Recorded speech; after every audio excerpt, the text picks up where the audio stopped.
Okay, so I did the novel Never Let Me Go by Kazuo Ishiguro. So Kazuo Ishiguro was born in Japan but moved to Britain when he was really young. And he actually won the Nobel Prize for Literature in 2017 for his work, including my novel and Remains of the Day.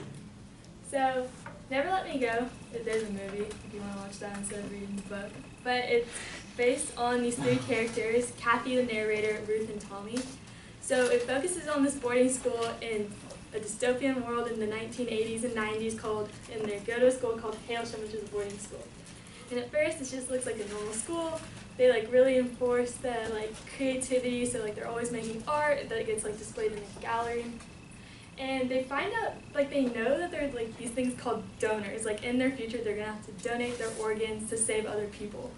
But one day in class they're all talking about how, oh, I'm gonna go to LA in America and be an actress, or I'm gonna go be famous and a doctor. And the teacher tells them straight up, you're not going to do any of this because you're going to donate your vital organs and you're going to die, in a few years.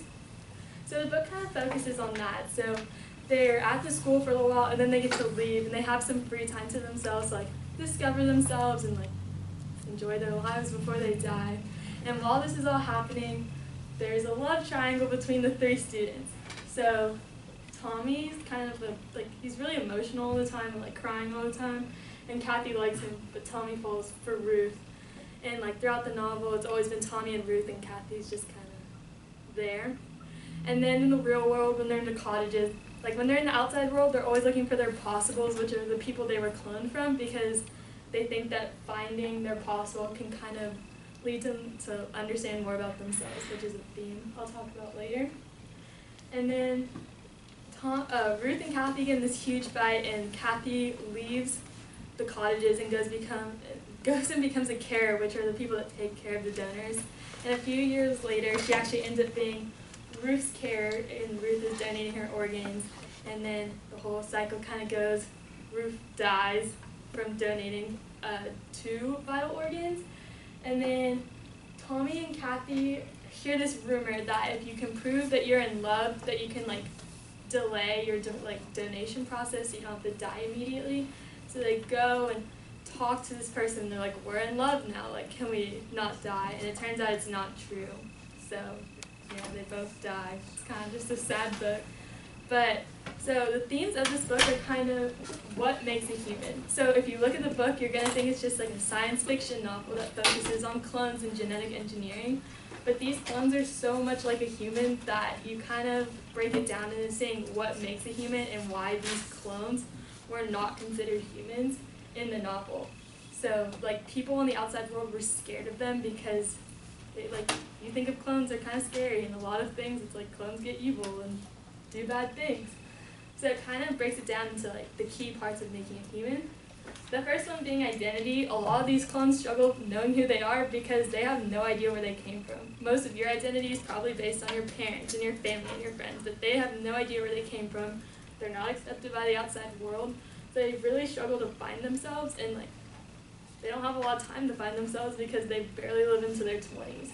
So the novel kind of focuses on how people become who they are and their identity, so their relationships and what they like to do. So that's a big part. And then another part is free will. So obviously in the religious standpoint, free will is something only humans have. So the fact that these clones' lives are planned out for them, yes, they can choose what they want to do before they die. They don't have a choice on when they die or when they can start being donors. They don't really have an option in donating their vital organs. That's what they're created to do, and there's no way to get out of it. And a human that doesn't really have choice over their lives isn't really fulfilling their full potential of humanity. So that's a really big thing. And if you can think about it, if you don't have free will, not really living out what you're supposed to do if you can't make a choice on what you want to do either. So all these kids that have dreams of doing something else, they can't do anything because they're gonna die. And another one connected to it is fate and future. So having your fate planned out for you, their lives. They're gonna be created, they're gonna grow up, they're gonna become donors, and they're gonna complete, is the word, the euphemism they use in the book. So these clones it's it's just like a really sad story. Like there's not really, like you would hope there's a happy ending, but everyone dies and no one gets to make a choice. So yeah, there's future. Couldn't find any other picture. And then the last one is souls. So on the outside world, like that's the kind of, like in our theology classes we've talked about cloning, not on the human standpoint because it hasn't happened. But since most people believe that to have a soul you have to be created by God, a lot of people on the outside world didn't believe these clones had souls.